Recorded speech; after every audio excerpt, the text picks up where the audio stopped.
The Security Collective acknowledges the traditional owners of the land on which we have recorded this podcast and pay our respects to their elders past and present.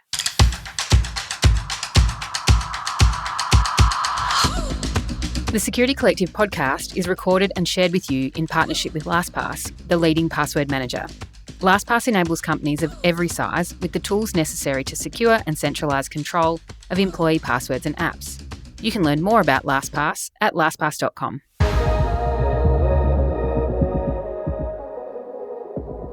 Hello, I'm Claire Pales and welcome to the Security Collective podcast. This season, we have once again partnered with LastPass to bring you a live webinar.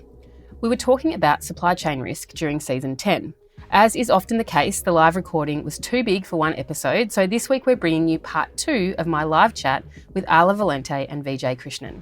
In part 2, we cover software supply chain, how to navigate fourth-party risk, and we talked about offshore supply chain risks such as privacy and data sovereignty. We covered some audience questions, which were great too, thanks to almost 400 people who registered for the webinar, and I hope you all enjoy the live version of this podcast playback. Here's part 2 with Alla and Vijay.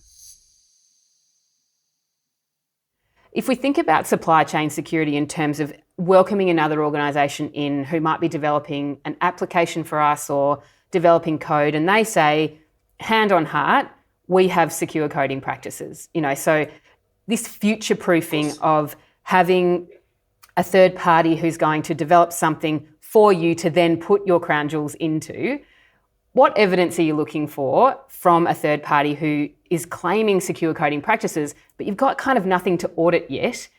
What do you ask them for? How do they prove to you that you can trust them? Good question, Claire.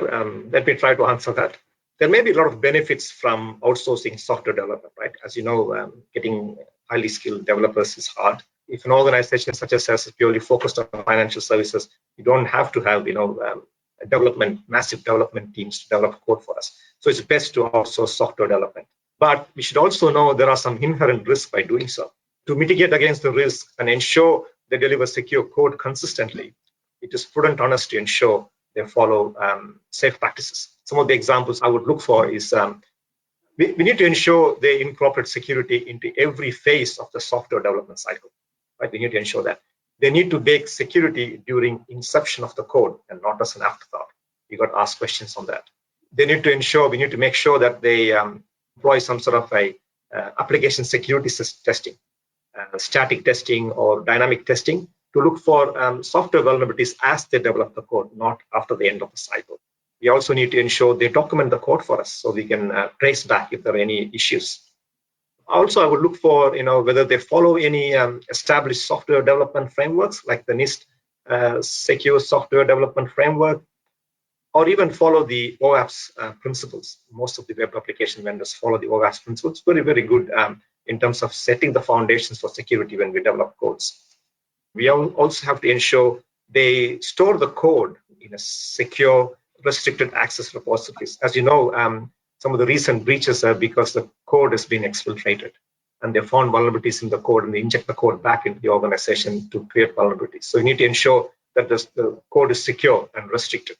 Also a good idea that we have to enforce them to see whether they encrypt our code in at rest or deploy some sort of an obfuscation techniques so that they can it is not in plain text so people to read the code. I would also recommend they sign the code by using trusted authority certificates, not self-signing. So these are the basic, the foundation elements that any software vendor need to follow. I think these days they do follow, but we need to ensure that we document that and ensure we check them. They do that on a periodic basis. It's very, very important. Otherwise, you can introduce software vulnerabilities in the code, and without even knowing, you get breached. Al, you're nodding along in agreement. Did you want to add anything to Vijay's response? Yeah, just a couple of things. So one, earlier we talked about the different types of third-party relationships, whether they be vendors, suppliers. There's also another category that I refer to as non-traditional third parties. These are entities, they're not your employees, they're not your executives, they are some other organization that you're doing business with, and it doesn't always have to be a paid relationship.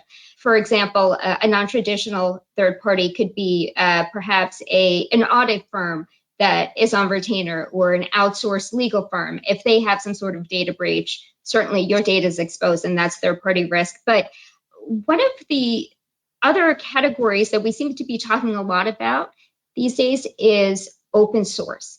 So open source, you didn't develop it, you're not maintaining it. You can because it's everyone can, but because everyone can, nobody does.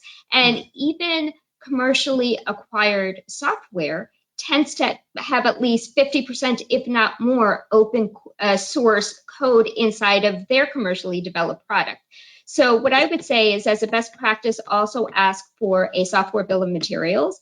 Find out what are the different software components that make up what they are developing, so that if there is a vulnerability in some way, you can, instead of trying to figure out where it is, you can look up and try and mitigate that and patch that right away. And the other thing I'll say is, when you're working with these third parties, ask them whether they have a dedicated team that's dedicated to incident response, and also an incident response plan. Because these things happen, and two types of companies: those have been breached, those that don't know they've been breached. But working with an organization that has a team that's dedicated to this, can kick the plan into action, can communicate to you, can let you know whether they're going to be patching or you're patching and what the next steps are. I mean, that type of communication can save, not only millions of dollars, but really just could be priceless in terms of minimizing damage and protecting your brand. Somebody's asked the question around the security considerations for fourth parties, particularly around MSPs. Do either of you have an opinion on sort of managing the risk around fourth party compliance? So fourth party is always a tricky one, because we go into an agreement with a third party first, and then we have all the legal contracts with the third party. But I think it's prudent on us to ensure that in the legal contract, you have some statements for their supply chain as well, for fourth parties, to ensure if there is a breach, who is accountable in the event of a breach. That's why it's very important when you enter into a third-party relationship, we have clearly defined RACI, roles and responsibilities, in terms of, if there is an issue, who is accountable for what. We need to get that agreement in place before we sign the contract, which may include, having a good view on the fourth party. If it's a fourth-party breach, who is accountable for it? Is it the third party, or is it the primary organization? It's very, very important. And also, as I said to you before, all these legal processes are good from a financial perspective, and also for terminating contract if you're not happy with the service. But from a reputation and brand impact perspective, it doesn't matter if a third party or fourth party, the primary organization will be impacted. Alla, what are your thoughts around fourth parties? The challenge with fourth parties is that majority of organizations don't know 100% of their own third parties because there are so many relationships inside of the organization. Some of them have been through procurement, some maybe have shadow procurement, so maybe not even on the radar to be able to do that type of risk assessment. Then there are these fourth party relationships. Now, if you have procurement, remember I mentioned embedding some security questions into the RFP. One of those questions should be to list all the key fourth parties that are required for your third party to be able to deliver whatever this product, service, good is. So now at least you have a list of who those key fourth party relationships are. Also, you should be asking them whether or not they are assessing and maybe doing a scan, a cybersecurity scan, or even asking for an updated business continuity plan of their key fourth parties. But even if that fails, we're seeing the rise of several types of tools. One is supply chain mapping, where you can visually map the different relationships to identify those fourth party dependencies, and also see, hey, do I have 3, 4, 5 third parties that are all using the same fourth party? Because that can let you know about some concentration risk as it exists. But there are also a category of tools called supply chain illumination, where you might not know who your fourth parties are, but they deploy bots that can look at things like different relationships, even payments that go between organizations to make connections and discover these fourth party entities that perhaps you didn't know you had. So there are some ways to fill in those gaps. Did you want to add to that, Vijay? It's always difficult when you deal with third parties. The reason being, organization as large as us have in excess of 300 or 400 third parties. Having an assessment for them, having a record of them, and ensuring that we do a proper due diligence gives us little time to understand their fourth parties. Just is a complex piece and time-consuming work. But having said that, right, so these days we have some tools and technologies that are available. It gives a complete view on your third party or a fourth party security posture based on the organization context. How it works is by your third party may be engaged by another organization. So they would have done a security review. So they document that, and then they have some sort of a data gathering exercise, which is available for others to use. So it's just like a collective information sharing platforms available these days that gives you a good view on your third parties. I think I would encourage organizations to have larger third parties to look at those technology and then do your own self-assessment, just an add-on to ensure that you have a full coverage on your third party as well as your fourth parties. It's mind-blowing how everybody's just getting their head around third parties, and now we're having to think about fourth parties. Alla, I'm interested too, and especially because I guess you're international for us, but what about people who want to engage with third parties who are overseas? Because we're certainly seeing more and more of that, and data centres that might be offshore, or service providers who might be in another country, and it might be exactly who you want to do business with, but it's just not in your ability to have that your data remain sovereign or whatever the case is. What are some of the risks there for third parties? Because it might be that it might be your only choice if that's how you want to make money, and risk is going to be involved. What should people be thinking about before doing business with a third party that's offshore? That's actually a great question. The simple answer is doing business with an offshore third party is very similar to doing business with an onshore third party. I mean, their cybersecurity, information security posture is definitely one variable, one category of risk, but there are so many others, right? Things like financial viability, their sustainability, what does their business continuity look like, whether or not they have any type of operational risks that could impact you. What is unique for those that are offshore are things like trade policies as they change, different supply chain events that can disrupt that value chain. Also, the changing nature of global sanctions.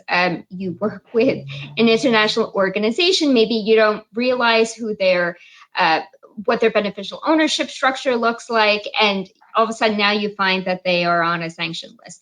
So what I would say about doing business with those organizations offshore is that obviously the data privacy laws must be adhered to, but I find that even the mid to large, not so much the smaller ones, but at least the mid-sized companies will have multiple options for where they host their data. Just be very specific about the questions that you ask them, and also make sure that it's in the contract. So it has to be a service level agreement to say my data cannot go here and cannot be processed this way, to be able to cover yourself from that perspective. The other thing is you have to have some sort of ongoing monitoring, screening of things like anti-money laundering and sanctions lists. You need to understand whether or not there are any type of trade restrictions that might be imposed.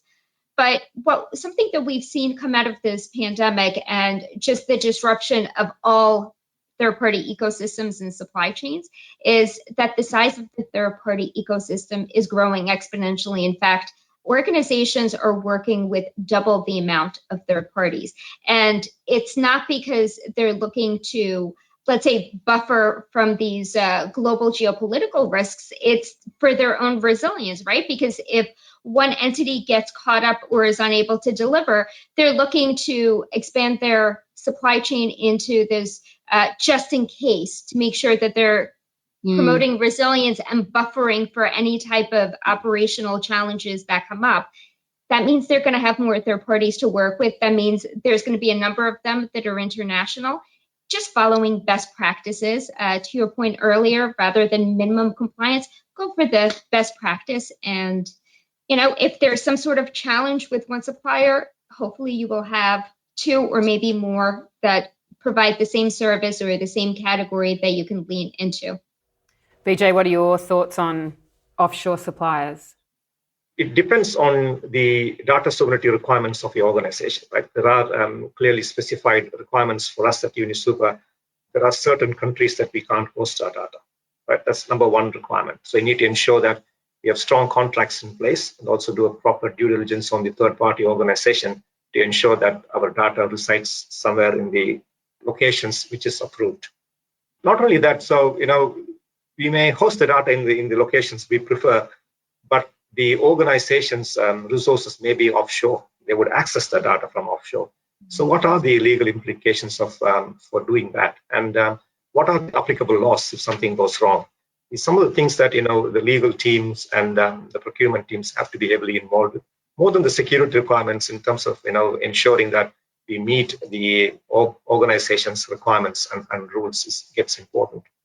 Also, what we see from time to time when we engage with third parties, most of the third parties who can service your business may be offshore these days, right? It's not that you can procure all the services in Australia, even, so we have to rely on offshoring parties.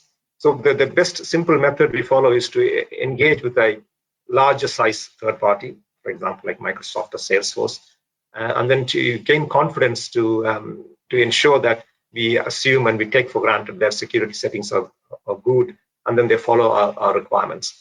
And also, as Alla mentioned, we have to do constant monitoring to ensure that they meet our requirements, periodic audits, sharing security questionnaire, and also a full capture on their activity in your system. This gets very important. Having a proper RACI models and ensuring that they deliver to our SLAs also important. Also managing the third party, not just once engagement.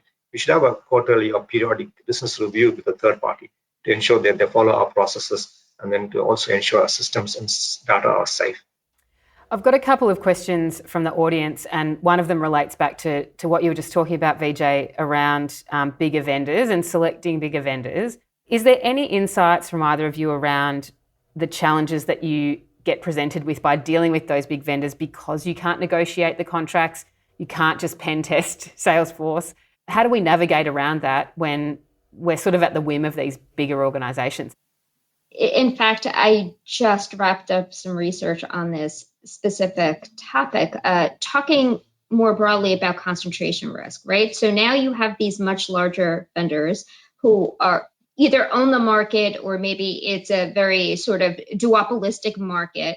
Even large vendors have vulnerabilities, have data breaches, have downtime. So how do you manage around that? Understanding how much of your business is dedicated or devoted to that third party. Also understanding single points of failure, not only where they lie, but which products, which revenue lines, what areas of your business that particular incident or downtime might cause. Building some sort of risk assessment and having a contingency plan. I mean, that's pretty much all you can do. In some cases, we don't get to choose exactly who we work with, but we do get to choose the quality of our risk management program and process. Vijay, any tips or insights on dealing with the bigger players? As you mentioned, it's very hard to probe into their security posture. They don't share much information.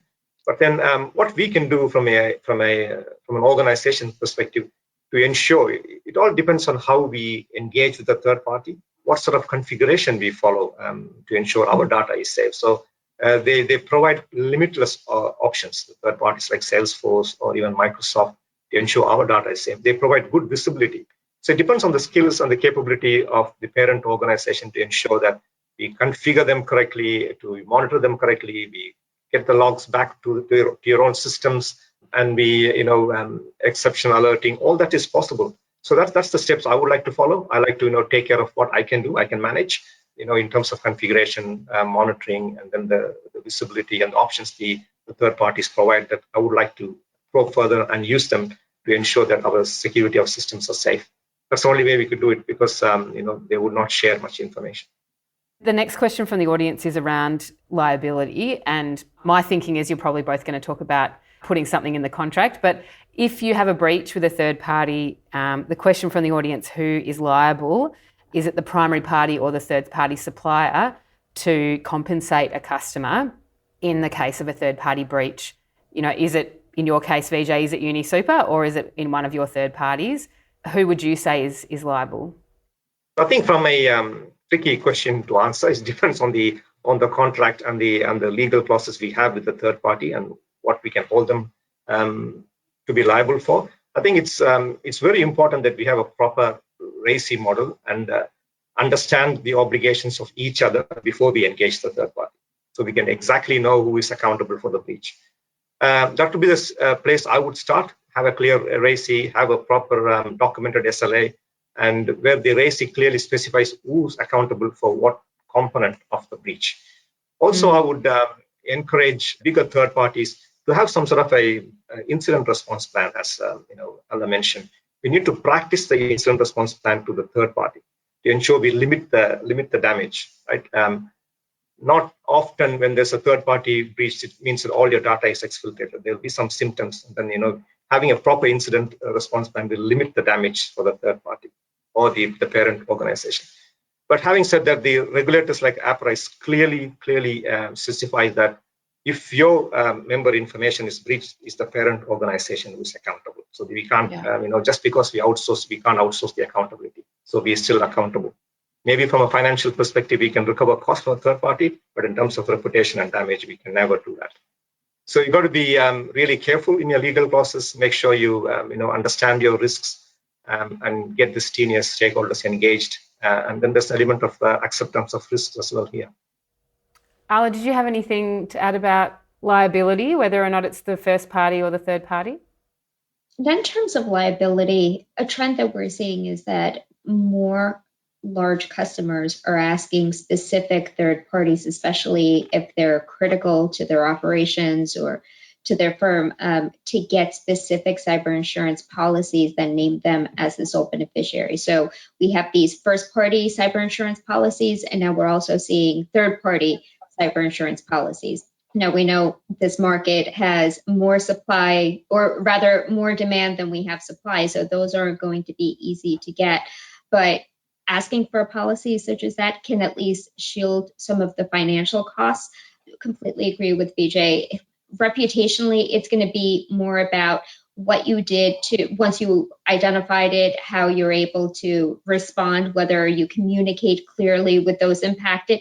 All of that will influence the significance of the reputational hit that you're going to take. So you might win the financial battle, but lose the reputational war. And that's not something any organization wants. No, and that's probably the most challenging thing as well, is the ability to continue to do business with a third party after they've had a breach. It's your reputation is potentially on the front page of the paper. This could be a material third party that you can't run your operation without them, and yet trust has potentially been dissolved through a third party breach. And to Vijay's point, if you understand how, in the face of a breach, the incident would be managed, there's a very good chance that you'll be able to come out the other side, because everybody's on the same page about what happens in the face of a crisis, and there's trust and there's communication. If you haven't had those conversations, and they are really key part of your supply chain, and things go south and there's an incident, I think that's where, if trust dissolves, you could be in all sorts of bother. It's not just about financial, it's about that trusted reputation and those relationships, yeah.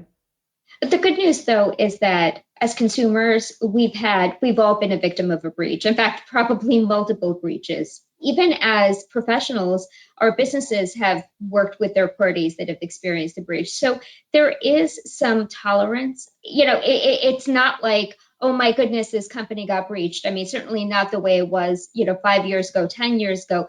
That said, if you take a very laissez-faire approach, if you're not communicating, if you don't take steps immediately to rectify it, that will hurt your reputation. But if you do the right things, there is a level of leeway and forgiveness. And look, there's so many breaches. The good news is that we'll be on the next breach that's on the news, which, that's where such short memories, right? Yeah.